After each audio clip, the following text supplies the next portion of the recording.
Everyone, this is Play24 here, and guys, today we're going to be reading 2 Samuel 3 from the New International Version, also known as the NIV version. If you guys want to go and read along, you guys can go to BibleGateway.com, or you guys can go to Google and Bible. I don't really care how you guys want to do it, but let's get started. 2 Samuel 3, New International Version, NIV. The war between the house of Saul and the house of David lasted a long time. David grew stronger and stronger, while the house of Saul grew weaker and weaker. Sons were born to David in Hebron. His firstborn was Amnon, the son of Ahinoam of Jezreel.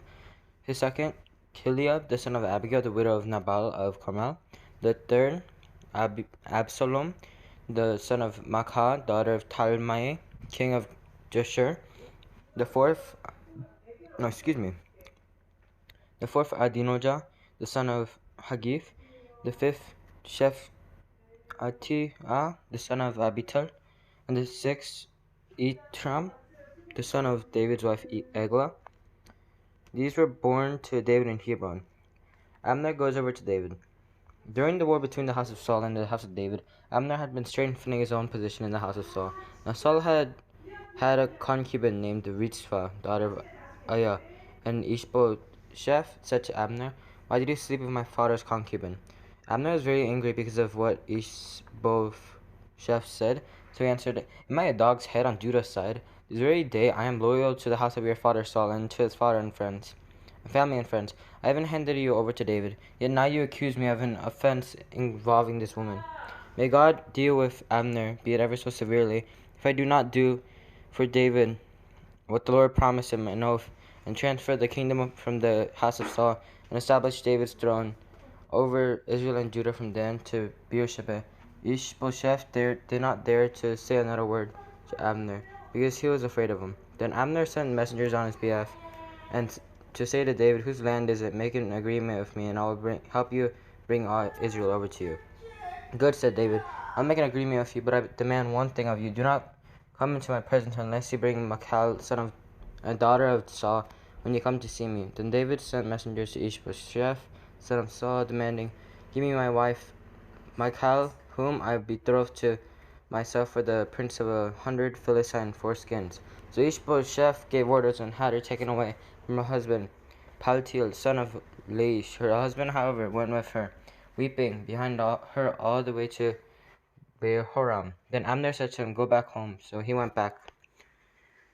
Abner conferred with the elders of Israel and said, For some time you have wanted to make David your king. Now do it, for the Lord promised David, "By my servant David I will rescue my people Israel from the hand of the Philistines and from the hand of all their enemies." Abner also spoke to the Benjamites in person, and he went to Hebron to tell David everything that Israel and the whole tribe of Benjamin wanted to do. When Abner, who had 20 men with him, came to David at Hebron, David prepared a feast for him and his men. Then Abner said to David, "Let me go at once and assemble all Israel for my lord the king, so that they may make a covenant with you, and that you may rule over all that your heart desires." So David sent Abner away, and he went in peace. Okay, guys.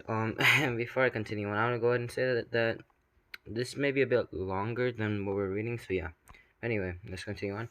Joab murders Abner. Just then, David's men and Joab returned from a raid and brought with them a great deal of plunder. But Abner was no longer with David in Hebron, because David had sent him away, and he had gone in peace. When Joab and all the soldiers with him arrived, he was told that Abner, son of Ner, had come to the king, and that the king had sent him away, and that he had gone in peace.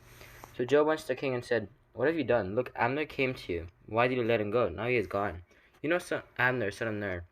He came to deceive you and observe your movements, and find out everything you are doing."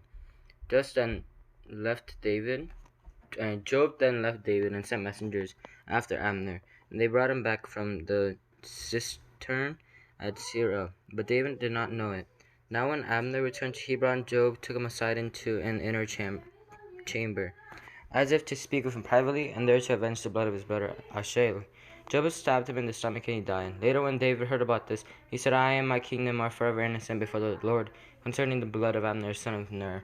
May his blood fall on the head of Joab and on his whole family. May Joab's family never be without someone who has a running sore or leprosy, or who leans on a crutch, or who falls by the sword, or who lacks food." Joab and his father Abishai murdered Abner because he had killed their brother Asahel in the battle at Gibeon. Then David said to Joab and all the people with him, "Tear your clothes and put on sackcloth cloth and walking in mourning in front of Abner. King David himself walked behind the bier. They buried Abner in Hebron, and the king wept aloud at Abner's tomb. All the people wept also. The king sang this lament for Abner. Should Abner have died as a lawless die? Your hands were not bound, your feet were not fettered. You fell as one falls before the wicked. And all the men wept over him again. Then they all came and urged David to eat something while it was still day. But David took an oath, saying, May God deal with me, be it ever so severely, if I taste bread or anything else before the sun sets. All the people took note and were pleased, and indeed, everything the king did pleased them. So on that day all the people there and all Israel knew that the king had no part in the murder of Abner son of Ner. Then the king said to his men, Do you not realize that a commander and a great man has fallen in Israel this day? And today, though I am the anointed king, I am weak, and these sons of Zerah are too strong for me. May the Lord repay the evildoer according to his evil deeds. Okay, guys, I hope that you guys enjoyed. Make sure to subscribe. Make sure to click that like button. Make sure to click the bell to be notified when I post. Anyway, guys, I hope that you guys enjoyed, and I'll see you next time. Bye.